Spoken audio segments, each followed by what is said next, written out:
Welcome, Tail Trail Explorers.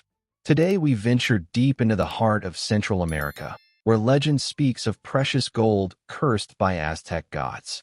What happens when greed meets ancient power? Let's find out. I'm your guide on Tail Trail, where we follow stories that cross borders and eras, diving into the shadows of history and myth alike. Throughout time, human civilizations have clung to the notion that material riches come with unseen consequences. Stories of cursed treasures have passed through generations like whispered warnings, and one of the most enduring legends surrounds the Aztec Empire's final hoard of gold. Could this treasure truly carry a deadly curse? Or is it simply history wrapped in myth? The Aztecs, also known as the Mexica, were a powerful Mesoamerican civilization that thrived in the Valley of Mexico from the 14th to the early 16th century. Their capital, Tenochtitlan, was a marvel of engineering and city planning, sitting on an island in Lake Texcoco, connected to the mainland by causeways and aqueducts.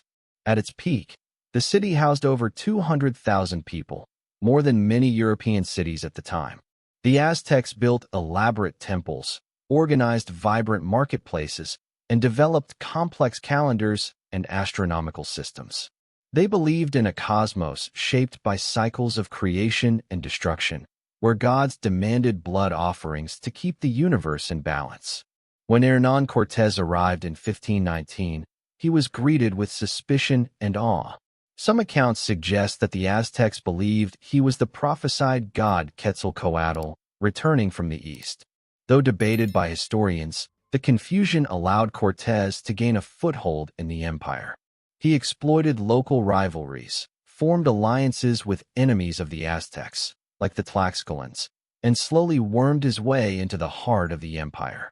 Montezuma II, the reigning emperor, was torn between diplomacy and defense, ultimately allowing the Spanish into the city, hoping to control them. Instead, the invaders quickly asserted dominance, taking Montezuma hostage in his own palace. As tensions rose between the Aztecs and the Spaniards, the city of Tenochtitlan transformed from a seat of diplomacy to a battlefield. The turning point came with the infamous massacre at the Templo Mayor in 1520, when Spanish troops slaughtered Aztec nobles during a festival. This act of brutality shattered any remaining trust. Montezuma, still held hostage, tried to appease his people and calm the chaos, but was met with rage. According to some accounts, he was stoned to death by his own people. Others say he was murdered by the Spanish. Whatever the truth, his death marked the spiritual end of the Aztec Empire and the birth of a terrifying legend. With Montezuma dead and rebellion rising, Cortés attempted to flee the city under the cover of night. What followed was the Noche Triste, or Night of Sorrows. As the Spaniards tried to sneak away, they were ambushed. Many drowned in the canals of Tenochtitlan, weighed down by the gold they had greedily strapped to their bodies. Hundreds of Spanish soldiers and their indigenous allies perished. The survivors called it a disaster, a humiliation, and perhaps the first proof that the gold was truly cursed. Legend has it that before his death, Montezuma ordered his priests to perform a dark ritual on the empire's greatest treasures: golden sun discs, sacred jewelry, effigies of gods. These artifacts, once gifts to deities, became cursed objects. The ritual was meant to ensure that only those of Aztec blood could possess them without suffering dire consequences. Any foreigner who dared take the treasure would fall victim to madness, misfortune, or death. Whether this curse was real, symbolic, or fabricated later by storytellers, its power spread like wildfire across the Americas. The gold that the Spaniards carried with them was not just currency, it was sacred. Many of the artifacts had ceremonial significance, used in rituals and offerings to the gods. They were imbued with spiritual energy, meant to maintain the cosmic balance. By stealing them, the Spaniards were not just looters, but desecrators. After the fall of Tenochtitlan in 1521, Cortés and his forces gathered even more treasure. Tons of gold, silver, and precious stones were melted down into ingots and sent back to Spain. Some made it, others vanished. Time and again, disaster followed these shipments. Storms destroyed fleets, pirates intercepted galleons, and mutinies erupted among greedy crews. One of the most famous ships, the Nuestra Señora de Atocha, sank off the coast of Florida in 1622 with a massive treasure haul. Though not exclusively Aztec, legends soon intertwined, and people began whispering about Montezuma's curse affecting anyone who dared touch the lost wealth of the New World.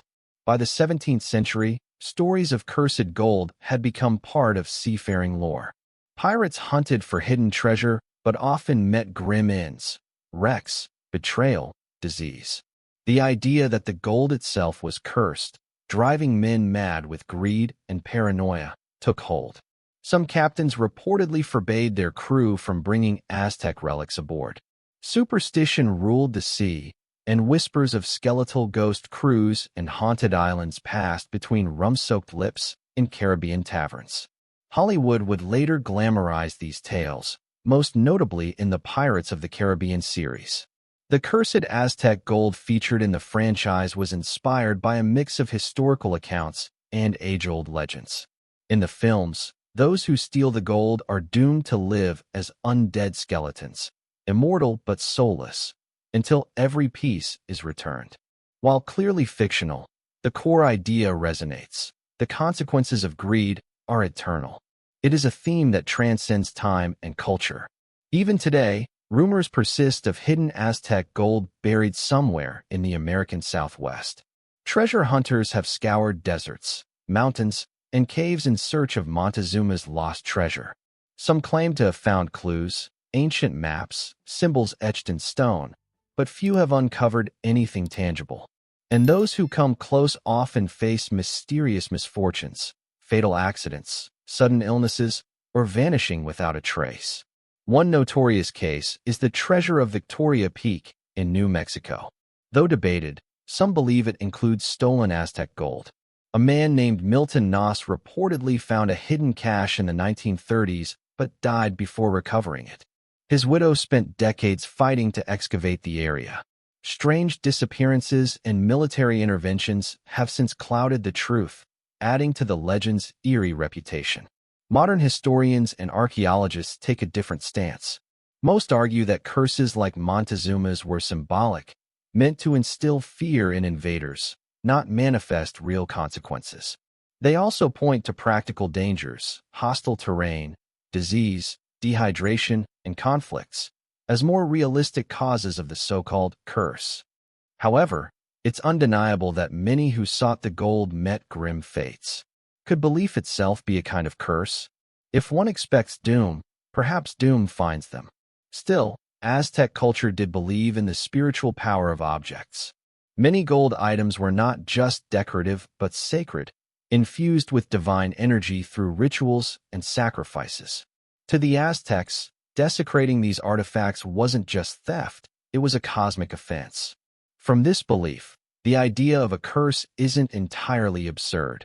It reflects a deeper reverence for balance, respect, and divine justice. Today, some relics believed to be part of the lost treasure have surfaced in private collections or museum vaults. Each carries not only monetary value, but a cultural weight. Debates continue over rightful ownership. Should they be returned to Mexico? Should they remain as warnings? These discussions reflect an evolving understanding of colonial legacy and of how legends, even when doubted, continue to shape our view of history. The Aztec Empire may have fallen, but its myths live on. The cursed gold of Montezuma remains one of the most tantalizing and terrifying tales from the Age of Conquest. It is a story of ambition and arrogance, of gods and greed, and of the thin line between myth and memory. Perhaps the treasure was never cursed at all, but in chasing it, we confront the darker truths of human history. So, was Aztec gold truly cursed? Probably not in a supernatural sense, but its journey through bloodshed, betrayal, and greed left scars that history cannot erase. The real curse may not lie in the gold itself, but in the endless cycle of conquest and exploitation it represents. And that, Tale Trail Explorers, is perhaps the lesson buried beneath the legend. If you enjoyed this tale, follow the trail with us. Like, subscribe, and tell us, What legend should we uncover next?